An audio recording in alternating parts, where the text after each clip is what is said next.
او لوگو، او نبیوں کے دروں پہ جانے والوں، نبیوں سے بیٹا بیٹی مانگنے والوں، نبیوں سے بارش اور اولاد مانگنے والوں، سنو، آدم علیہ السلام کے پاس پریشانی آئی تو انہوں نے اپنی پریشانی اللہ کے سامنے رکھی ہے، انہوں نے اپنی بات اللہ سے رکھی ہے۔ جب تمہارے پیغمبر دنیا میں آنے والے نبی اپنی پریشانیاں خود دور نہیں کر سکتے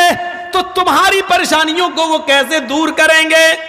اللہ نے اگر قرآن میں نوح علیہ السلام کا نام لیا، اللہ تعالیٰ نے اگر قرآن میں نوح علیہ السلام کا نام لیا تو نوح علیہ السلام کا بیٹا کنعان جو انہی کی آنکھوں کے سامنے ڈوب کے مر جاتا ہے،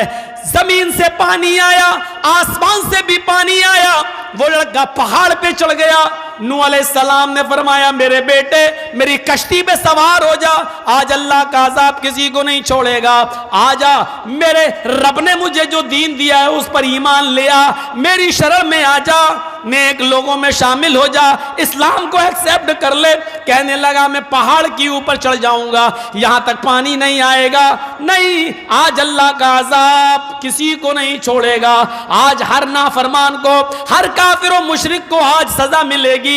وہ نہیں مانا، یہاں تک کہ وہ پانی پہاڑ تک پہنچا، غرق ہونے لگا،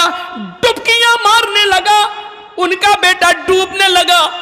باپ اور بیٹے کے درمیان جو فطری محبت ہوتی ہے وہ جوش میں آ گئی، جوش میں آ گئی، اور نوح علیہ السلام نے چیخ دیا، اے میرے رب میرا بیٹا، اے اللہ میرا بیٹا، اللہ میرے بیٹے کو بچا لے۔ لیکن نوح علیہ السلام کی اس دعا کو اللہ تعالیٰ نے قبول نہیں کیا، فرمایا اے نوح ایسی باتیں مت زبان سے نکالو جس کا علم تمہیں نہیں ہے، تم جس کو اپنے اہل و عیال کا کہہ رہے ہو، انہو لیس من اہلک، وہ تمہارے اہل و عیال سے نہیں ہے، وہ تمہارا بیٹا ہی نہیں ہے، مرنے دو اسے، میں تمہاری دعا قبول نہیں کروں گا۔ آج کہہ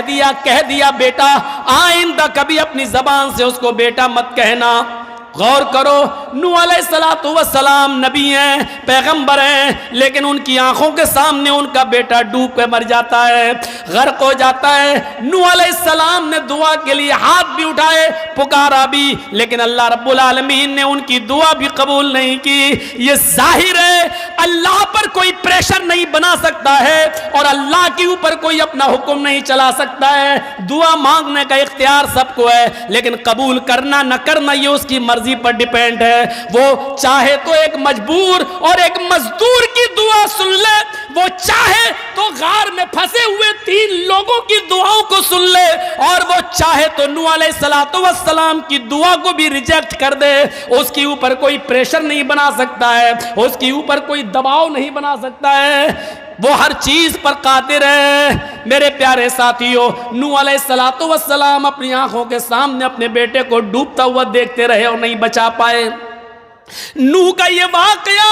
اور نوح کے بیٹے کا مر جانا چیخ چیخ کے بتا رہا ہے کہ نبیوں میں کسی کو بچانے کی طاقت نہیں ہے، رسولوں میں کسی کو بچانے کی طاقت نہیں ہے۔ اے نبیوں اور پیروں اور ولیوں کو سب مختار کل سمجھنے والوں، جب نبی اپنے بیٹے کو نہیں بچا سکے